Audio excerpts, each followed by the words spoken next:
안녕하십니까. 3월 29일 고난주간 금요일 말씀 묵상 함께 시작하겠습니다.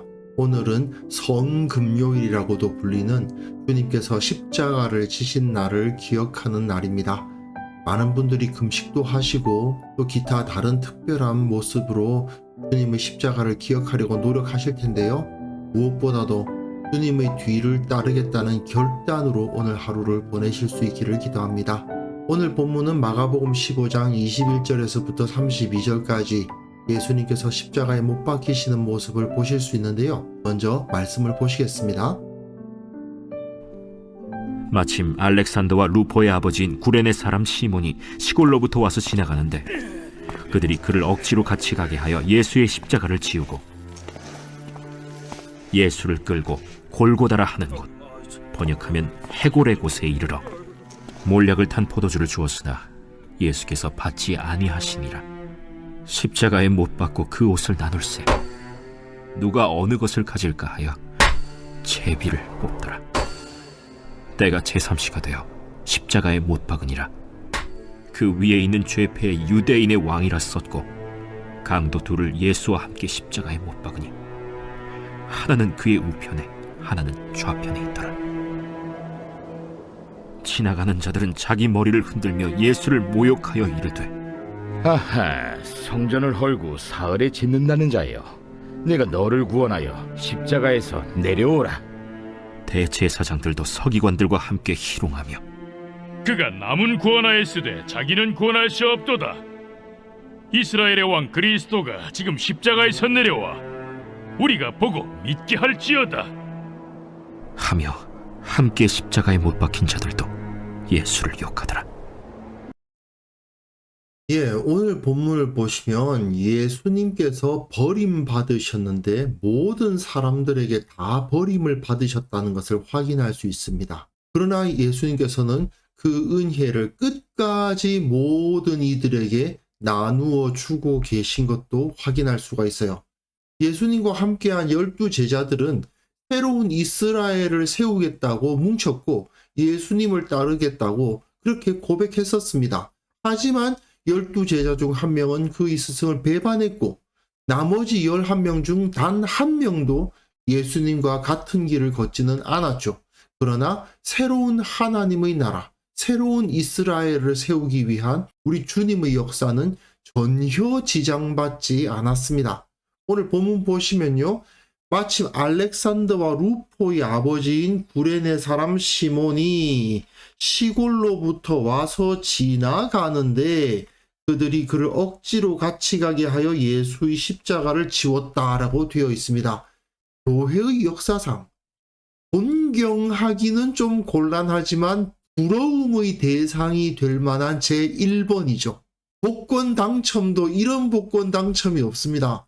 그 수많은 사람 중에서 이 사람이 선택되어서 주님의 십자가를 지게 되었습니다. 이 사람은 예수님을 그 이전에 알지도 못했고 예수님을 따를 의도도 갖고 있지 않았던 것 같습니다. 하지만 구레네 사람 시몬, 헬라어로는 시몬 퀴레나이온, 이 사람은 베드로, 시몬 베드로를 대신해서 그 십자가를 예수님 대신 지고 예수님의 뒤를 따른 것입니다. 예수님의 뒤를 따라 십자가를 지고 걸은 제자는 한 명도 없었습니다. 분명 예수님께서는 무리와 제자들에게 누구든지 나를 따라오려거든 자기를 부인하고 자기 십자가를 지고서 나를 따르라 하고 말씀하셨지만, 그리고 또한 베드로는 다 버릴지라도 나는 주님 안 버립니다. 내가 주님과 함께 죽을지언정 주를 부인하지 않겠나이다. 모든 제자도 다 그렇게 말했어요. 그렇다면은 당연히 그 자리는 시몬 퀴레나이온의 자리가 되어서는 안 되고 시몬 베드로의 자리가 될 것 같은데 그렇지 않았죠. 비록 예수님과 함께 다니며 하나님 나라의 일을 선포했고 귀신도 내쫓고 병도 고치고 오병이어 사건 때에는 빵과 물고기를 나누어 주었던 그 시몬 베드로가 그 자리를 비웠지만 그 자리가 그냥 비어 있지는 않았습니다. 그 자리는 시몬 퀴레나이온에 의해서 대체가 되었어요. 우리 주님께서 그 십자가를 지고 뒤를 따른 제자들을 못 만드실 것 같아서 제자들을 불렀느냐? 아니라는 얘기입니다. 저들이 소리 지르지 않으면 돌들이 일어나서 소리 지를 것이다 라고 하셨던 예수님의 말씀처럼 제자들이 예수님을 따르지 않을 것 같으면 다른 자들이 그 자리에서 영광을 받게 되어 있습니다. 구레네 사람 시몬 퀴레나이온이 이후에 예수님을 알고 구원을 받았을 것이라는 증거가 있는데요. 로마서 16장에 보시면 주 안에서 택하심을 입은 루포와 그의 어머니에게 문안하라라고 되어 있습니다. 바울이 고린도에서 로마로 편지를 쓰면서 루포에게 문안 인사를 하고 있는 거죠. 그런데 마가복음은 틀림없이 로마에서 기록되었을 것이라고 보는 것이 맞습니다. 그렇다면 알렉산더와 루포의 아버지인 구레네 사람 시몬이라고 마가가 기록하고 있다는 것은 마가가 지금 알렉산더와 루포가 누군지 알고 있다는 뜻 아닙니까? 그 아들들이 아버지에 의해서 신앙을 갖게 된 것이 분명해요. 그렇다면 그와 그 집이 구원을 받은 거예요. 예수님과 함께 떡을 떼고 주님 앞에서 맹세하지도 않았지만 그 자리에 대체되어서 그곳에서 예수님의 십자가를 지고 따르는 영광을 얻게 됩니다. 생각하면 할수록 정말 부러운 사람이죠. 예수님의 수제자, 가장 가까운 동료 시몬 베드로가 없다고 하나님 나라가 이루어지지 않냐? 아닙니다. 하나님은 시몬 베드로쯤 없어도 시몬 퀴레나이온으로 충분히 그 구원 사역을 이루실 수 있었습니다. 우리가 주님 따르지 않으면 하나님 나라가 세워지지 않는 게 아닙니다. 원래 우리의 것으로 예비되었던 영광의 자리가 다른 이에게 돌려질 뿐이지 하나님의 역사는 여전히 차질 없이 진행될 겁니다.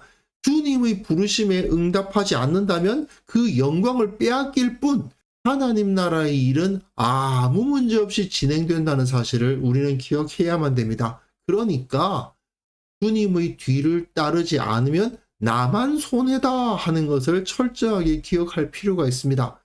예수님을 끌고 골고다라 하는 곳에서 번역하면 해골의 곳이죠. 그곳에 이르러 많은 사람들을 처형했던 곳이었을 것입니다.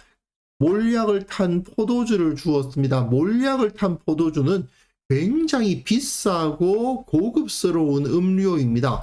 그러니 실제로 몰약을 탄 포도주를 주었을 가능성은 매우 떨어집니다. 그래서 마태복음에서는 그게 쓸개 탄 포도주였다, 쓴 포도주였다. 그리고 누가복음에서는 신 포도주였다. 제대로 보관이 안 돼서 식초가 되어버린 포도주였다. 이렇게 이야기를 하는데 마가가 몰약을 탄 포도주라고 쓰고 있는 것은 왕들이 그 몰약을 탄 포도주를 마셨는데 그 주위에 있는 군병들이 이런 쓸개 탄 포도주, 쓴 포도주나 신포도주, 결국은 아주 품질이 낮은 포도주를 주면서 자, 몰약을 탄 포도주를 드시오 이렇게 희롱했다고 보는 것이 맞을 겁니다. 하지만 예수님께서는 그 포도주를 받지 않으셨습니다. 그 상황에서도 예수님께서 위험을 잃지 않고 계셨음을 알게 됩니다. 결국 십자가에 못 박히시고요. 그 옷이 나누어집니다. 누가 어느 것을 가질까 하여 제비를 뽑는데 제3시가 되어 십자가에 못 박았다라고 되어 있습니다. 이것은 시편 22편에 엘리 엘리 라마 사박다니 내 하나님이여 내 하나님이여 어찌 나를 버리셨나이까 라는 말씀으로 시작하는 이 시편 22편의 상황이 벌어지고 있음을 보여주는 거죠. 예수님께서는 이렇게 구약 성경에 기록되어 있는 모든 예언을 다 이루십니다. 이 예언을 이루시고 이제 내일 본문에서는 이렇게 외치실 거예요. 내 하나님이여 내 하나님이여 어찌 나를 버리셨나이까. 시편 22편에 기록된 그 모든 굴욕을 다 당하시고 그리고 그 시편 22편 1절의 내용을 외치신 이후에 운명하심으로써 우리의 모든 죄를 대속해 주실 겁니다. 이것을 통해서 예수님께서는 그야말로 버려진 의인의 자리에 서신 거죠. 누구도 그와 함께 해주지 않습니다. 예수님 한 명이 남았을 뿐이죠. 하지만 예수님은 끝까지 그 자리를 지키셨습니다. 다른 사람들은 다 도망갔지만, 다른 사람들은 다 하나님 나라의 일을 뒤로 하고 자신의 목숨을 구하기 위해서 도망갔지만, 예수님께서는 끝까지 그 자리를 지키셨고 결국은 하나님 나라를 세우시는 일을 감당하신 겁니다. 그 위에 있는 죄패의 유대인의 왕이라 썼습니다. 예수님께서는 온 유대인들의 왕으로서 선포되실 것입니다. 강도 둘이 예수와 함께 십자가에 못 박혔는데 하나는 우편에 하나는 좌편에. 마가복음 10장에 보시면 야고보와 요한이 주의 영광 중에서 우리를 하나는 주의 우편에 하나는 좌편에 앉게 하옵소서. 그러나 그 야고보와 요한은 여기에 나타나지 않습니다. 시몬 베드로의 자리는 시몬 퀴레나이온이 차지하였고 보아너게 야고보와 요한의 자리는 강도 둘이 차지하였습니다. 요한복음에 의하면 사랑하시는 제자라는 것이 요한이니까 아마 예수님께서 십자가에 달리신 이후에야 요한이 슬그머니 그 자리에 나타난 것 같기도 합니다. 사랑하시는 제자가 곁에 서 있는 것을 보시고 자기 어머니에게 말씀하시되 여자여 보소서 아들이니이다 라고 말씀하셨다. 하지만 분명한 것은 요한이 예수님의 좌편이나 우편을 차지하지 못했다는 사실입니다. 지나가는 자들은 자기 머리를 흔들며 예수를 모욕하여 이르되 아하 성전을 헐고 사흘에 짓는다는 자여 내가 너를 구원하여 십자가에서 내려오라 하고 왕이 등극하면 그에게 환호와 찬사가 주어져야 되지만 오히려 모욕과 희롱이 주어지고 있습니다. 그런데 이 모욕은요 앞에서 로마 군병들이 예수님께 한 희롱과 마찬가지입니다. 곧 예수님께서 어떤 일을 행하실지를 보여주는 것입니다. 성전을 헐고 사흘에 지으실 것입니다. 사흘 만에 부활하심으로써 저 돌로 지은 성전은 끝나고 예수님의 육체로 세워지는 새로운 성전이 세워질 것입니다. 그 몸된 교회가 이 땅의 진정한 성전이 될 것입니다. 네가 너를 구원하여 십자가에서 내려오라 하고 십자가에서 지금은 내려가지 않으십니다. 왜요? 남은 구원하였으되 자기는 구원할 수 없도다. 자신을 구원하지 않으심으로 인해서 다른 사람들을 모든 사람들을 구원하시는 그 일을 감당하실 것이기 때문입니다. 대제사장과 서기관들이 사실은 그 일을 해야 됐어요. 대제사장과 서기관이 뭐 하는 사람들입니까? 그 민족의 대표자들이죠. 리더들이었습니다. 그런데 이 리더들이 사람들을 자기 백성들을 구원할 생각은 하지 않고 자기 백성들로부터 자기들의 이익을 받아 챙길 생각만 했던 자들입니다. 그러나 예수님은 저들과는 다르셨습니다. 이 자들은 다른 사람들은 구원 안 하고 자기만 구원하려는 자들이지만 예수님은 자신은 구원하지 않으시고 다른 사람들을 구원하려 하신 분이셨습니다. 그렇기 때문에 그분은 이스라엘의 왕 그리스도가 되신 겁니다. 지금 십자가에 내려와 우리가 보고 믿게 할지어다 라고 말하고 있지만 조금 있으면 십자가에서 내려오는 것보다 더 두렵고도 더 놀라운 모습으로 저들 앞에 나타나실 것입니다. 함께 십자가에 못 박힌 자들도 예수님을 욕했다라고 되어 있는데요. 누가복음에서는 한 명은 욕하고 한 명은 두둔했다고 나와 있습니다만은 아마 처음에는 둘 다 예수님을 욕하고 있다가 예수님께서 그럼에도 불구하고 거기서 보이시는 그 고귀한 모습에 한 명이 회개했던 것 같습니다. 어쨌든 이렇게 예수님은 그 수많은 사람들 중에 그 어느 누구도 자신을 두둔해 주지 않는 그 자리까지 가셔서 억울한 죽음을 당하심으로 말미암아 이 세상의 유일한 구원자가 되신 겁니다. 이 세상 모든 이들로부터 버림을 받는 철저히 고독한 존재가 되셨지만 그것을 통해서 철저히 유일한 오직 한 분 구원자가 되신 분이 바로 예수님이시라는 것을 우리는 오늘 본문을 통해서 확인할 수 있는 것입니다. 우리는 예수님으로부터 은혜를 받았을 뿐입니다. 내가 교회를 섬긴다? 내가 하나님 나라의 일을 한다?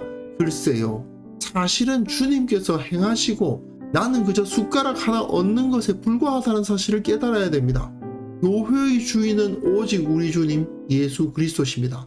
그분이 행하셨고 나는 그저 도구로 쓰임을 받을 수 있다면 감사할 따름이죠. 오직 우리 주님께서 영광을 받으실 뿐이고 나의 헌신과 섬김은 그저 구레네인 시몬이 운 좋게 예수님 십자가를 대신 질 수 있는 기회를, 그 영광을 받은 것 정도에 불과하다는 것을 기억해야 됩니다. 겸손히 우리 주님 섬기고 오직 주님만이 영광 받으시고 오직 주님의 이름만이 세상에 선포되기를 구해야 마땅할 것입니다. 그래서 이 시간 함께 기도하실 때에는요, 십자가 은혜를 마음속 깊이 새기게 하옵소서. 나는 여기서 어떠한 공로도 없다. 오직 주님만이 영광 받으시기를 원하나이다. 우리 모든 성도들이 주님의 십자가를 기억하며 오직 감사하고 찬양하는 것으로 충만한 하루를 보내게 하옵소서. 함께 기도하는 시간 가졌으면 합니다.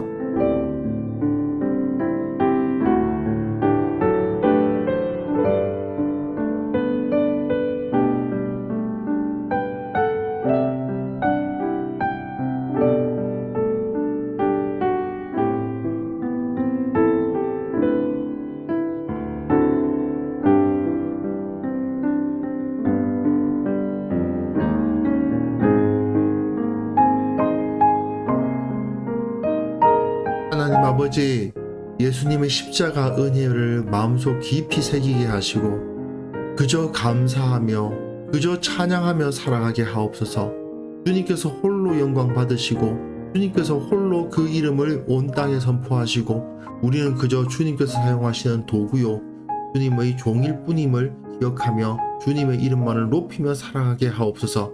이 땅의 모든 성도들이 주님의 십자가를 기억하는 하루를 보내게 하여 주시고 그저 감사하며 주님의 이름을 찬양하는 그러한 하루 보내게 하여 주옵소서. 한국교회에 속한 모든 성도들, 모든 교회들 주님께서 베푸신 은혜에 합당한 모습으로 변화되게 하시고 성장할 수 있도록 도와주옵소서. 이렇게 주님께서 십자가에 달리신 금요일을 기억하며 주님의 고통과 주님의 사랑을 다시 한번 묵상하오니 주께서 우리와 함께 하시고 참으로 주님을 닮는 그 길을 걸어간다는 것이 무엇을 의미하는지 다시 한번 되새길 수 있는 기회를 허락하여 주옵소서. 오늘 하루 주님께서 우리를 붙들어 주시고 주님을 체험하고 주님을 느끼는 하루 보낼 수 있도록 주께서 은혜 베풀어 주시기를 원하옵고 예수님의 이름으로 기도합니다. 아멘.